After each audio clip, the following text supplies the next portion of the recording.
一艘游轮在南半球的滨海上爆发了一场致命的瘟疫，一场打了4年的战争突然之间有了停火的曙光，而一条被遗忘了很多年的神秘预言竟然被人发现，它的内容正在一条一条的变成现实。当这一切碰撞在一起，全世界的目光再一次回到了那个问题上：未来到底是不是真的有人提前知道？今天这支影片，我们就一起把这团迷雾慢慢的拨开来看。当时没有人把它当一回事，一个自称未来人的网友在那个年代简直多如牛毛。今天有人说自己来自3000年后，明天有人说自己看过世界末日，大家看一眼就划过去了，连嘲笑都懒得嘲笑。可是接下来发生的事却让所有曾经对他不屑一顾的人一个一个闭上了嘴。他说，东京奥运日本会拿27面金牌，请你务必记住这个时间点，那是2019年12月，当时全世界连东京奥运能不能如期举办都还是未知数，更别说精确到金牌的数字。一个国家在奥运上能拿几面金牌，本来就是体育圈里最难预测的事情之一。受伤、状态、对手、裁判，任何一个变数都能改写结果。可结果呢？2021年的东京奥运落幕，日本实际拿下的金牌正好是27面，不多一面，不少一面，分毫不差。他又说，2020年3月，日经平均股价会出现历史级别的暴跌。要知道，他写下这句话的时候，全世界还没有任何一个人听过新冠病毒这个词。武汉那场疫情要到2019年12月31日才第一次被官方轻描淡写的提及，而当时的说法不过是发现不明原因肺炎。可他偏偏在病毒还没有名字，全球股市还一片歌舞升平的时候，就把那场股灾的月份精准地写了出来。2020年3月，日经指数果然2度创下史上最大的单周跌幅，全球金融市场一片血色，无数人的财富在那个月蒸发。他还说，安倍晋三会因为健康因素辞去首相职位，而接任的人会是菅义伟。2020年9月，安倍真的因为溃疡性大肠炎恶化而请辞，菅义伟接任内阁总理大臣，连接班人是谁他都点名了。他甚至说，被疫情打乱的东京奥运最后会延期到2021年7月23日正式开幕。结果分秒不差，连那一天的日期都对上了，4个预言全部命中。有人说这是巧合，可你静下心来算一算，要靠运气同时猜中金牌的精确数字，猜中股灾的月份，猜中首相换人的人选，再猜中奥运开幕的准确日期，这个几率比连续中4次头奖还要低得多。于是全日本、全台湾，甚至整个华语世界都牢牢记住了这个名字国分林。他的追踪人数在短短时间内就冲破了数十万。关于他的身世，他自己是这样描述的。他说，他出生于2034年的东京，在2058年是一名国立大学的研究生，主修建筑。他说，他是因为一次时空装置的实验意外，被狠狠地丢回了2019年。他说，他原本要在2020年9月底回去，可是因为某些原因失败了，被迫滞留在过去，只能再等1年，到2021年9月底做最后一次尝试。也正是在这段被困住的等待期里，他写下了那些让世界震动的预言。他的故事里还有一个经常被人津津乐道的细节。据网络上流传的说法，他曾经提到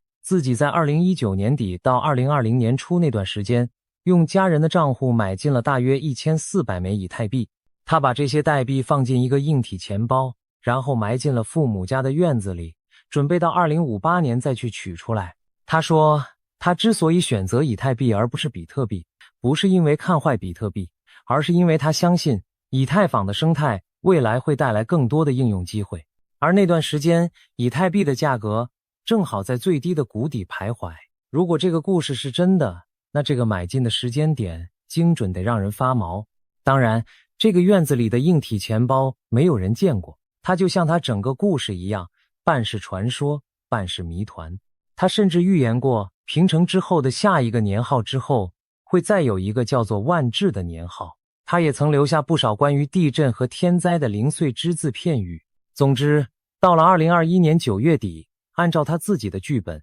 他要回家了。然后他的账号就真的安静了下来，像是真的有人在2058年那一端轻轻关上了一扇门。关于他离开的那一刻，本身就是一个谜。按照他自己的剧本，他要在2021年9月底做最后一次回到未来的尝试。那一天到底发生了什么？网络上众说纷纭，有人说他留下了告别的讯息，有人说那个账号只是悄无声息地停止了更新，再也没有了动静。如果他真的成功回去了，那么此刻的2026年对他而言不过是教科书里轻描淡写的一页历史。可如果他没有成功，如果他其实一直就默默地生活在我们之中，看着自己预言过的事情一件一件的发生，那又是一种何等孤独、何等沉重的体验。一个知道未来的人，却无法改变未来，只能眼睁睁看着它降临，这几乎是所有时空故事里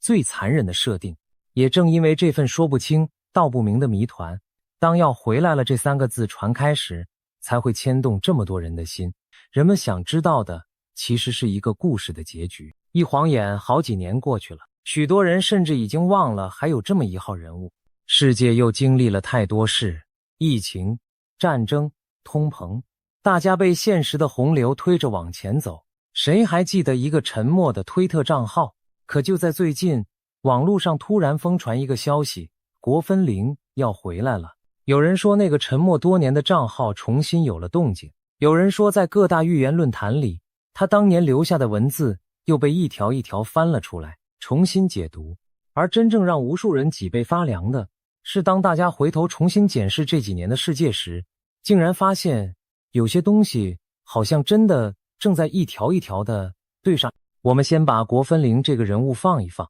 因为在这股席卷全球的预言热潮里，还有另一条讯息，这几个月在华语网络上被疯狂转发。那是一条早在2022年6月就出现过的神秘贴文，当时根本没人在意，因为它只有短短2行字。第一行写着2023年新冠结束，第2行写着2026年汉他病毒。2022年的时候，这2行字看起来毫无道理，甚至有点荒唐。那一年，新冠还在全球各地反复肆虐，变种病毒一波接一波，谁会相信它隔年就会结束？而汉他病毒对绝大多数普通人来说，更是一个从来没听过的极其陌生的名词。所以这条贴文很快就被淹没在资讯的洪流里，连一朵水花都没激起，就沉了下去。可是接下来呢？2023年5月，世界卫生组织正式宣布，新冠疫情不再构成国际关注的突发公共卫生事件。那场改变了全人类3年的大瘟疫，在官方的层面画上了一个句号。第一行字对了，那么第2行呢？2026年汉他病毒。当时间真的一步一步走到2026年，当我们以为这只是一句早已被遗忘的胡言乱语时，南半球的一片冰冷海域上，一艘游轮把这短短4个字硬生生的变成了现实。这就是我们今天要说的第2个主角，一艘船。一艘被全球网友称为黄泉客轮的船，它的真名叫红迪亚斯号。红迪亚斯号是一艘荷兰籍的极地探险破冰游轮，它本来承载的是这个世界上最浪漫的旅程之一。2026年4月初，它从阿根廷最南端的乌斯怀亚起航。那个地方有一个美丽又苍凉的名字，世界的尽头。它的航线横越整片南大西洋，要去的地方是南极大陆的本土，是企鹅成群的南乔治亚岛，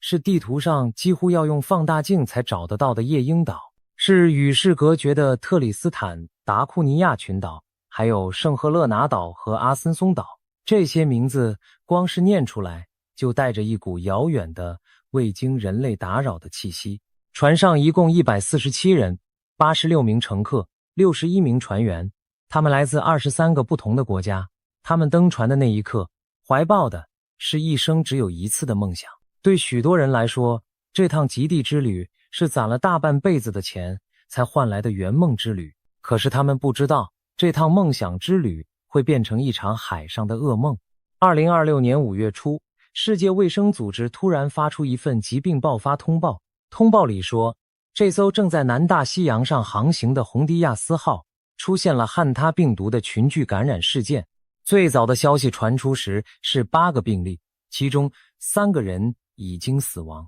，3死8例，死亡率大约是 38%。 这是什么概念？我们所有人都亲身经历过的新冠，即使在最初最凶猛的阶段，它的致死率也是以个位数甚至0点几来计算的。可是这艘船上每10个被感染的人就有将近4个再也没能走下甲板。每一个冰冷的数字背后都是一个原本满心期待着看极光看企鹅的活生生的人。这个数字才是黄泉客轮这4个字真正的由来。它不是一个耸动的标题，它是一个冰冷到让人发抖的事实。一艘载着梦想出发的船在海上慢慢变成了一艘载着恐惧的船。那么汉他病毒到底是什么？为什么一艘行驶在地球最纯净海域的探险游轮会跟它扯上关系？汉他病毒本来是一种主要靠啮齿类动物传播的病毒，说的直白一点就是老鼠。它平时躲在野外，藏在偏远地区的环境里，藏在老鼠的排泄物和巢穴中，跟人类井水不犯河水。一个人之所以会感染，通常是因为吸入了被病毒污染的环境气溶胶，比如打扫一间长期没人住、老鼠横行的屋子。所以在过去的认知里，汉他病毒虽然凶险，却有一个让人稍微安心的特点，它一般不会在人和人之间传开。其实汉他病毒对人类来说并不是一个全新的敌人。早在1950年代的韩战时期，就有大量的士兵在朝鲜半岛的汉滩江流域染上了一种会引发高烧、出血、肾脏衰竭的怪病。当时无数人因此丧命，而病毒的名字正是来自那条河。到了1993年，美国西南部的4角落地区又爆发过一场神秘的疫情，许多原本身强体壮的年轻人在短短几天之内，肺部就被自己的体液一点一点淹没，迅速死亡。医生们一度束手无策，连病因都找不到，后来才查明元凶同样是汉他病毒。正因为它发病又快又猛，致死率又居高不下，在一些地方它甚至被人们私下称为现代鼠疫。它不像流感那样天天和我们打照面，可一旦它真的找上门来，往往就是一场与时间赛跑的残酷的硬仗。被汉他病毒盯上的人一开始的症状其实和普通的感冒非常相似，发烧、肌肉酸痛、头痛、疲倦。正因为这种伪装，它常常在最关键的早期被人们轻易的忽略。可是当它真正发作起来，根据毒株的不同，它要么会猛烈的攻击肾脏，要么会无情的攻击肺部，让患者在短时间内陷入呼吸的衰竭。更让医学界感到棘手的是，直到今天，对付汉他病毒依然没有特效的药物，也没有被广泛使用的疫苗。医生能做的主要是支持性的治疗，帮病人撑过最危险的那道关口，剩下的就要看患者自己身体的造化。一个没有特效药、没有疫苗、致死率又高的病毒，光是把这几个条件摆在一起，就足以解释为什么红迪亚斯号这3个死亡病例会在全世界引起这么大的震动。世界卫生组织后来研判，红迪亚斯号事件最有可能的剧本是这样的：一名乘客在阿根廷或者南美洲南端的某个地方旅游时，因为接触了被污染的环境，悄悄地感染了病毒。然后在还没有出现任何症状的潜伏期里，他带着体内的病毒登上了这艘船。如果故事到这里就停住，那它也只是一桩令人惋惜的个案。真正让全世界的流行病学家心头一沉的是接下来实验室传回的结果。船上验出的病毒经过基因定序，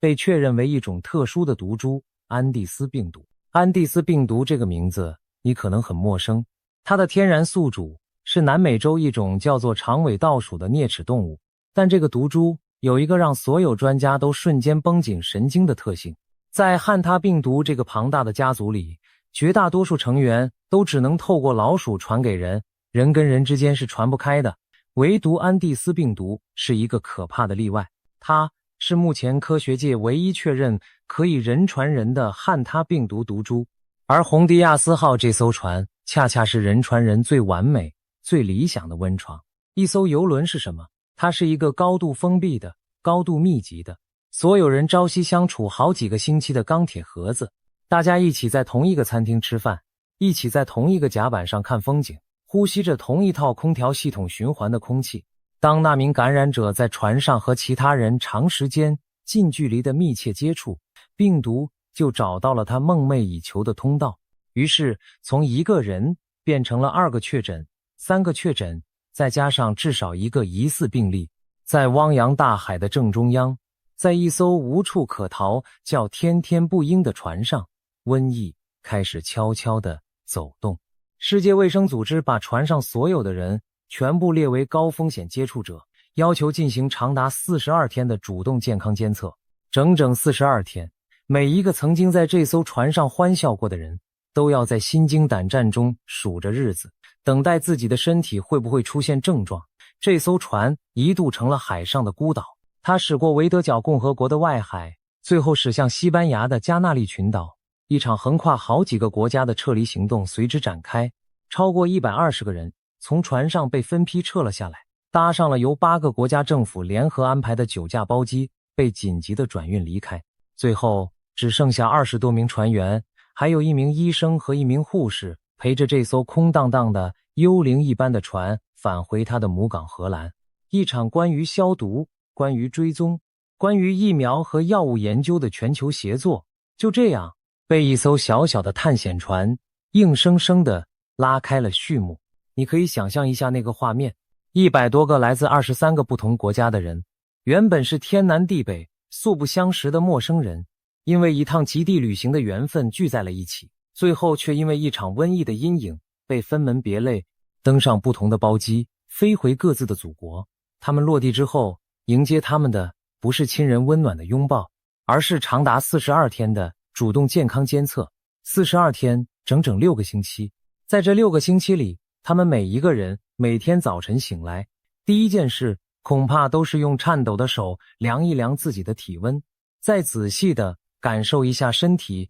有没有哪里不对劲。那种悬在半空不上不下的煎熬，那种把命运交给潜伏期去裁决的无力感，是我们这些坐在荧幕前的人很难真正体会的。一趟本该是这辈子最美好的回忆，最后却变成了一段需要被严密监测42天的挥之不去的阴影。这就是黄泉客轮这4个字落在每一个具体的人身上真正的重量。如果你熟悉历史，你会发现瘟疫和船从来就是一对如影随形的搭档。14世纪那场夺走了欧洲将近1/3人口的黑死病，正是顺着一艘艘商船的缆绳，从黑海的港口出发，一路爬进了地中海，再蔓延到整个欧洲大陆。一艘船是货物的通道，是探索的通道，是梦想的通道，可它在同一个时刻也可以是病毒的通道。在大航海的时代是如此，在邮轮遍布全球每一片海域的今天依然是如此。我们都还记得2020年新冠刚刚爆发的时候，那一艘艘被困在港口外迟迟无法靠岸的邮轮，曾经是何等揪心，何等令人心碎的画面。船上的人想下船而不能，岸上的人怕病毒而不敢开门，那种进退两难的绝望，至今想来都让人不寒而栗。红迪亚斯号的故事之所以能这么轻易地触动全球网友最敏感的那根神经，正是因为它再一次唤醒了我们藏在记忆深处的那份关于封闭、关于隔离、关于孤立无援的深刻的集体恐惧。一艘在汪洋上漂泊的船，本身就是人类处境最古老的隐喻。我们都在同一条船上，谁也无法独自上岸。说到这里，我必须非常认真地讲一段话，因为我不希望这支影片变成一支制造恐慌的影片。世界卫生组织的总干事在加那利群岛的现场面对媒体时反复强调了一句话，他说这不是另一场新冠。他说公众面临的风险很低，人们不应该感到恐惧，也不必恐慌。世卫的专家也明确指出，这次的群聚事件目前局限在单独一艘国际邮轮上，再加上少数下船之后的输出个案，它整体在邮轮上的风险评估是中度，而在全球范围风险评估是低度。换句话说，从官方的角度，从科学的角度来看，黄泉客轮是一起被严密控制住的事件，安第斯病毒需要长时间的密切接触才能传播，这和当年那种透过空气就能轻易扩散、瞬间席卷全球的病毒完全不是同一个量级的东西。可是问题就出在这里，为什么明明官方一再说风险很低，全世界的网友却依然睡不着觉？为什么这艘船会被冠上黄泉客轮这么一个阴森的名字，被一遍又一遍的疯狂转发？因为人们想起了那2行字：2023年新冠结束，2026年汉他病毒。人们惊恐地发现，那条在2022年没有任何人理会的贴文，它的第1行已经100%的应验了，而它的第2行写着的汉他病毒，此刻正活生生地出现在2026年的新闻头条上。当一个预言的前半句已经精准的命中，你还能笑着无视它的后半句吗？这就是预言最可怕的地方，它根本不需要把所有的事都说对，它只需要说对一半，剩下的那一半恐惧会由我们每一个人自己亲手补完。人们还想起了另一件事，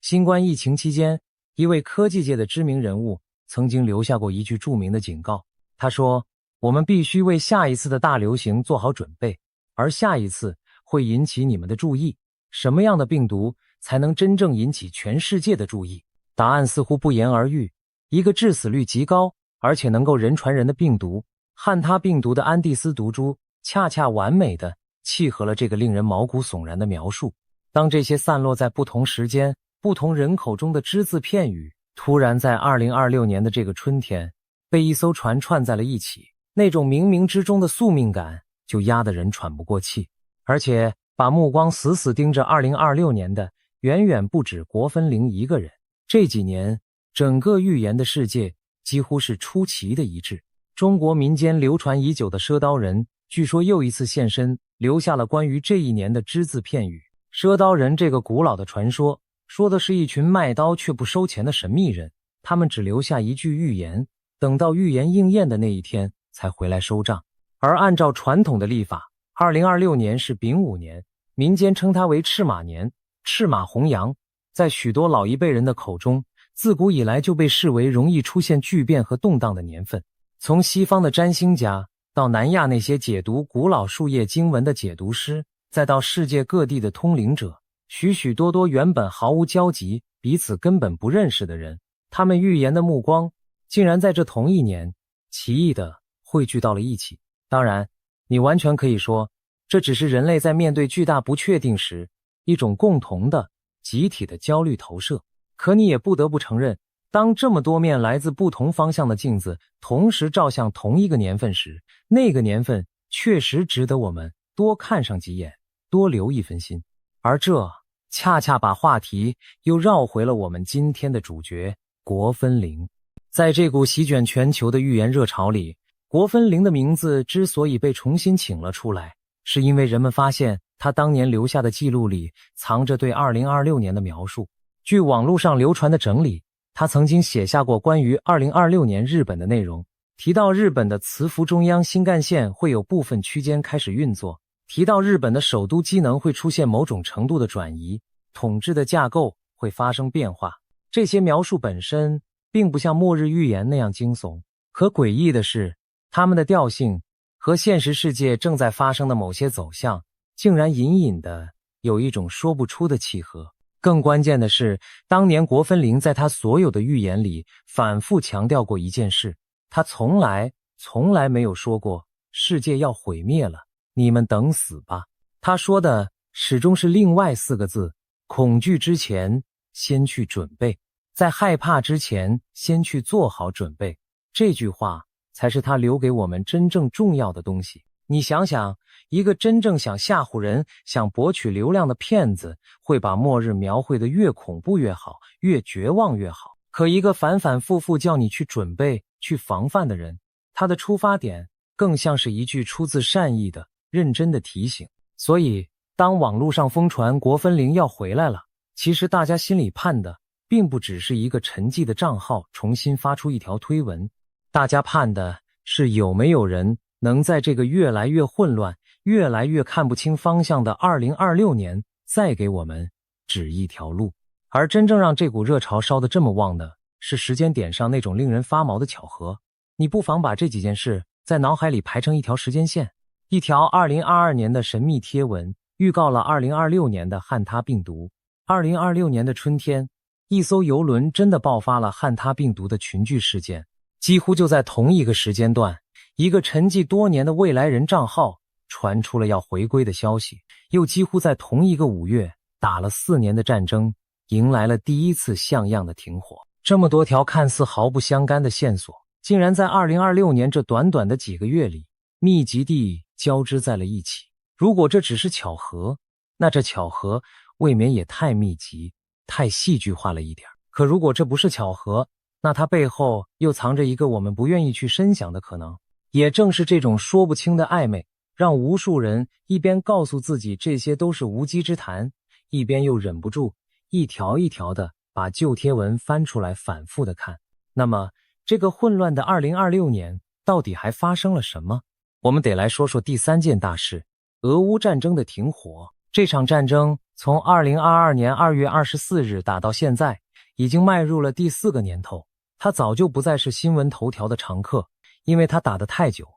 了，久到全世界都快要习惯了它的存在，久到我们看到前线的伤亡数字时，内心已经麻木。可就在2026年5月，事情出现了一个谁也没能完全料到的转折。2026年5月8日的晚上，在美国总统川普的亲自斡旋之下，俄罗斯和乌克兰竟然同意了一份停火协议，从5月9日到5月11日，为期3天。这份停火是为了纪念俄罗斯卫国战争胜利81周年而安排的人道主义停火。在这3天里，双方还同步进行了一场大规模的换俘行动，各自释放了1000名被俘的人员。这是这场战争爆发以来规模数1数2的人道行动。川普形容这次的停火是这场战争迈向终结的开始。请你注意这句话，迈向终结的开始。而那一年的5月9日，莫斯科红场的阅兵也呈现出近20年来最冷清的一届。出于安全的考量，也出于前线兵力的巨大消耗，红场自2008年恢复展示重型装备以来，第一次取消了坦克和导弹方阵的地面受阅环节。俄方的解释是，这些重型装备在战场上更被需要。一个国家最重要的阅兵典礼，竟然要为前线的战士让路。这个小小的细节本身，就无声地说明了这场战争已经把交战的双方都拖到了何等疲惫、何等不堪重负的境地。我们不该忘记，停火这短短2个字的背后是整整4年的代价。国际上普遍认为，俄军占领了乌克兰大约1/5的领土，而联合国估计有上千万人被迫逃离了自己的家园，成为了流离失所的难民。4年的时间有多长？它足以让一个刚出生的婴儿长到背起小书包蹦蹦跳跳上学的年纪。可是在那片土地上，这些孩子里有许多人从睁开眼睛认识这个世界的第一天起，记忆里就只有防空警报尖锐的声音，只有地下避难所里昏暗的灯光。所以当川普说出迈向终结的开始这句话时，无论这份停火协议本身有多么的脆弱，多么充满了随时可能破裂的变数，对于那片土地上千千万万个普通的家庭来说，哪怕只有3天的安静，哪怕只是谈判桌被重新摆出来的这一个动作，都已经是一件值得他们屏住呼吸、小心翼翼去期待的事。预言可以是冰冷的，可预言所指向的那个世界，住着的是一个有血有肉的人。当然，3天的停火本身并不等于和平。停火期间，双方依然在互相指责对方率先破坏协议，前线中低烈度的冲突并没有真正停下来。一份缺乏明确条款、缺乏有效监督机制的临时停火，在许多分析人士的眼中更像是一张纸上谈兵的协议。可即便如此，它依然是一个无比重要的讯号，因为在这之前，西方已经抛出过一份28点的和平计划，后来又修改成了20点的和平计划。乌克兰的总统也飞去了美国，和川普当面会谈。所有的迹象都在指向同一件事，这场打了4年的战争，那张谈判桌已经被实实在在地摆了出来。于是回到我们影片的标题，俄乌停火时间已定，这句话到底是什么意思？它指的绝对不是某一天的钟声一响，枪炮就从此永远的沉默。它真正的意思是，停火这件事已经从一个遥不可及的愿望变成了一个被排上日程的现实的选项。时间的齿轮已经开始咬合，剩下的只是这个过程究竟要花多久，要再付出多少的代价。而几乎所有的预言，所有的分析，都把这个决定性的窗口指向了2026年到2027年之间，一场持续了整整4年的巨大的残酷的消耗正在缓缓地走向它的终局。不过，走向终局并不意味着终局本身会是温柔的。许多研究这场战争的专家都提醒，最有可能出现的所谓后俄乌战争时代，恐怕和我们想象中那种签下协议，从此握手言和的画面相去甚远。它更可能像是过去某些旷日持久的冲突那样，大规模的主战场虽然停了下来，可零星的摩擦、边境的对峙，还有那些悬而未决的领土争议，会像一根根拔不掉的刺，留在那里很多年。换句话说，停火是一个开始，而不是一个结束。它把热战转换成了一种长期的、冷却的，却依然紧绷的对峙。所以，当我们听到停火这个词时，既不该过度乐观，以为世界从此太平，也不必过度悲观。它真正的意义在于，最坏的那种大规模流血有了被按下暂停键的可能，而这对于那片饱经摧残的土地来说，已经是失去了太多之后能抓住的最珍贵的一点点喘息。可是，这真的全都是好消息吗？这就要说到我们影片标题里最沉重的那7个字了。最后7个月，当这支影片和你见面的时候，2026年已经走过了将近一半，剩下的是6月、7月，一直到12月，整整7个月的时间。为什么这短短的7个月会被整个预言的圈子看得这么重，这么紧张？因为太多条时间线，太多股力量都在这7个月里交汇了。第一条线是疫情，那2行字的后半句，2026年汉他病毒到目前为止只在1艘船上应验了。可是那则贴文从来没有说它只发生在5月，只发生在1艘船上。如果黄泉客轮只是一个开场，只是一声遥远的前哨，那么真正的考验会不会落在这下半年？这就回到了我们标题里的另一个问句：2026年底会不会真的有全新的传染病肆虐全球？这里我必须再一次郑重地说明，从目前所有官方公布的科学资讯来看，红迪亚斯号的事件是被牢牢控制住的。安第斯病毒并不具备引发全球大流行的条件，它需要长时间的密切接触才能传播，这和透过空气就能轻易扩散的病毒完全是2个世界。所以年底全新传染病这个说法，到此刻为止，它是一个预言，是一个问号，而绝不是一个被证实的事实。但是预言的圈子之所以死死盯着年底，是有它的道理的。冬季本来就是各类呼吸道病毒最活跃、最猖獗的季节，再加上这几年陆陆续续有不少预言家几乎不约而同地提到了2026年的下半年要当心一场新的健康危机。当这么多条讯息都隐隐指向同一个方向，那么多一分谨慎，多一分准备，总不会是坏事。第2条线是战争与地缘。如果俄乌的停火真的在这7个月里落地生根，世界并不会就此天下太平。许多战略的分析者反而担心，当欧洲那一边的战火慢慢熄灭，全球的目光、全球的压力会不会悄悄地转向另一个更敏感、更危险的区域？一场战争的结束，在历史上有时候恰恰是另一场更大博弈的开始。第3条线才是国分零。他当年清清楚楚地说过，他要回到2058年。如果这个沉寂了多年的账号真的在2026年的下半年重新亮起了灯，如果他真的带着对未来的全新的描述回来，那么这最后的7个月就会变成验证它，也验证所有预言的最后一场大考。其实还有一条线是我们每一个普通人最切身的感受，那就是经济和生活。当战争、疫情、这些宏大的词汇占据新闻头条时，真正压在我们肩上的往往是物价，是工作，是房贷，是孩子的学费。预言的圈子喜欢谈论天崩地裂的大事，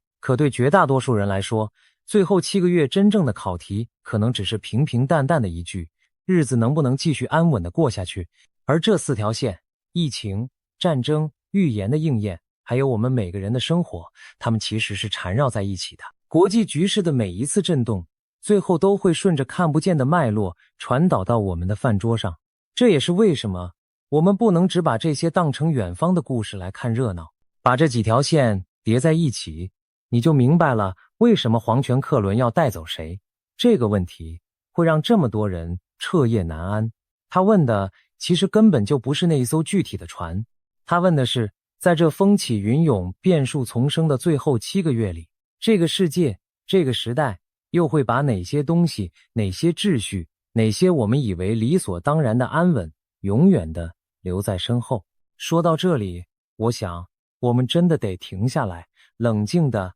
好好的想一想了。预言这个东西，它最迷人也最危险。它迷人的地方在于，当国分零那4个预言一个接一个应验时，当那2行字的前半句精准命中时，你会忍不住的从心底深处生出一个念头，这个世界是不是真的？有人提前看过了剧本，它危险的地方在于，人类的大脑有一个与生俱来的毛病，我们会牢牢地记住那些被说中的事，然后悄悄的、理所当然的忘掉那些被说错的事。这个毛病有一个专门的名字，叫做幸存者偏差。别忘了，国分零也说过，新冠会在2024年9月结束，可是现实是，世卫在2023年5月就宣布了疫情的结束，足足差了1年多。所以，连这位被网友捧为100%命中的未来人，他的预言其实也并不是真的全中。网络上甚至有不少较真的人认真的考证过，他们认为他那些看似神准的贴文背后，可能藏着删文，藏着挑选，藏着事后修改发文日期的技术操作。一个只把说对的留下，把说错的悄悄删掉的账号，事后看起来当然会像神一样准。还有一点也很值得我们细细的玩味，你会发现国分零那些被疯狂转发的命中预言，几乎每一条都有一个共同的特点，他们大多写在事件即将发生之前的不久。比如东京奥运的金牌数是在奥运确定要延期之后才补上的，比如那些精确的日期往往都落在一个不长也不短、恰到好处的时间范围里，给人留足了想象，却又不至于太遥远。一个如果真的掌握了未来几十年完整剧本的人，按照常理推断，他应该有能力告诉我们一些更遥远、更具体、更无法用任何常识去推断的事情，比如某一项今天还不存在的科技，比如某一个还没有出生的人物的名字。可他留下的偏偏大多是那种你只要对国际时事足够敏感，再加上那么一点点运气，就有可能蒙对的内容。这并不是要斩钉截铁地说它就一定是假的，没有人能证明这一点。这只是想说，在惊叹，在后背发凉之余，我们每一个人的脑子里都始终要为自己保留一个冷静的、会独立思考的角落。相信可以，但尽信不可。那2型神秘的贴文也是同样的道理。他说2026年汉他病毒，可他没有说在哪里，没有说规模有多大，没有说透过什么方式传播，甚至没有说是大流行还是小范围的事件。一句模糊到极致的话，碰上了一艘真实出事的邮轮，就被解读成了天降的神谕。可你反过来想，如果今年完全风平浪静，这句话是不是也就无声无息的被永远遗忘了？没有人会回过头去追究一个没有应验的预言。所以你看，这就是预言真正的运作方式。它从来都不是在告诉你未来究竟会怎样，它是在拿起一面镜子，照出我们每一个人内心深处最真实的恐惧和最隐秘的期待。我们害怕什么，预言就会应验什么。你有没有静下来想过，为什么偏偏是在2026年这样的时刻，预言会变得这么热门，这么有市场？因为人类这种生物最害怕的从来都不是坏消息本身，而是不确定。一个明确的坏消息至少还能让人去准备，去应对，去想办法。可是当疫情的阴影、战争的硝烟、经济的波动、气候的异常，所有的变数，所有的问号同时挤在一起，当未来变成一团浓得化不开，谁也看不透的迷雾时，人心就会本能的去抓住任何一根看起来能够指引方向的稻草。预言恰恰就是这样一根稻草，它给了我们一种仿佛已经提前掌控了未来的虚幻的却又无比真实的安全感。当你知道前方会发生什么，哪怕那是坏事，你也不再那么恐惧了。理解了这一层，你就不会再轻易的居高临下的去嘲笑那些选择相信预言的人，因为那份想要抓住点什么，想要为飘摇的生活找一个锚点的心情，我们每一个人其实都懂。那么我们到底应该用一种什么样的态度去面对这个被预言层层笼罩的2026年？我想这个问题的答案其实国分林他自己早就已经说过了，恐惧之前先去准备。他的意思从来都不是要我们躲进地窖疯狂的囤积罐头，然后战战兢兢地数着日子等待末日的降临。他的意思是把对未知的那份恐慌转化成对眼前生活的一份踏实。汉他病毒让你害怕吗？那就请你记住，无论预言怎么说，无论新闻怎么报，勤洗手，远离来路不明的啮齿动物，注意居家和环境的卫生，这些最朴素、最不起眼的习惯，本来就应该是我们生活的一部分。战争的阴影让你感到不安吗？那就更加珍惜眼前这还能平静地过日子的每一个寻常的早晨和黄昏，珍惜还在你身边的每一个人。我们也不妨把准备这2个字再说的具体一点，它其实一点都不悬。它可以是在家里的某个角落常备一个简单的应急包，放上几瓶水，一些不容易坏的食物，一个手电筒，还有一份常用的药品。它可以是趁着现在身体还算健康，去做一次拖延了很久的体检，把该关注的指标关注起来。它可以是学会分辨资讯的真假，当一则耸动的消息扑面而来时，先别急着恐慌，也别急着转发，而是去看一看权威的机构是怎么说的。它甚至可以是认真的把存款和开销规划一下，让自己在面对任何风浪时多一分底气。你看，这些事情没有一件需要你相信什么末日预言才去做。他们是一个成熟的人，本来就该为自己、为家人做好的功课。预言再怎么神秘，最后能保护你的从来都不是预言，而是你为自己筑起的这些朴实无华的一砖一瓦。真正的准备不是被预言推着走，被恐惧牵着鼻子走，真正的准备是把你自己活成一个就算所有的预言最后全都落空了，全都错了，你回头看也丝毫不会后悔的人，把该关心的人好好关心了，把该做的事认真做了，把身体照顾好，把心安顿好。这样无论2026年的最后这7个月向我们吹来的是顺风还是逆风，你都能站得稳稳的。至于那位来自2058年的国分灵，他到底会不会回来？那2行字的后半句到底会不会被历史完整的写完？那艘叫做红迪亚斯号的黄泉客轮会不会只是一个句点，而不是一个逗点？这些问题我没有办法给你答案。事实上，这个世界上没有任何一个人能给你答案，因为真正的未来，它不在2058年某一个人的推特账号里，它在我们每一个人从今天，从此刻起所做出的每一个选择里。预言总有过期的一天，可是你今天的努力不会过期。世界总会不停地变，可是你内心的那份安定，是这个动荡的时代里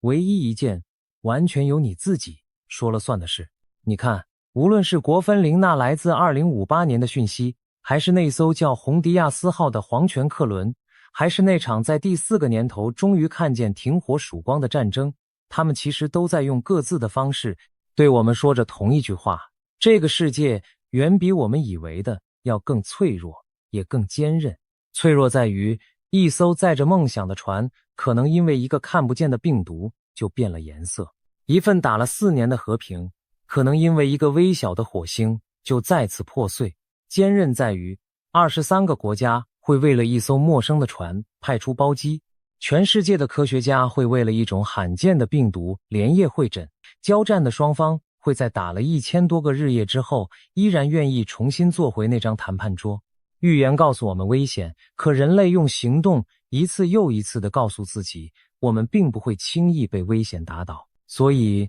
与其去追问皇权客轮下一个要带走谁，不如反过来问自己一句：在这最后的7个月里，我想要好好的留下些什么？是和家人多吃的几顿饭？是放下了很久终于去做的那件事？还是那一份无论外面风雨多大都不再轻易动摇的平静的心？预言描绘的是命运，可你每一个当下的选择才是真正握在自己手里的那支笔。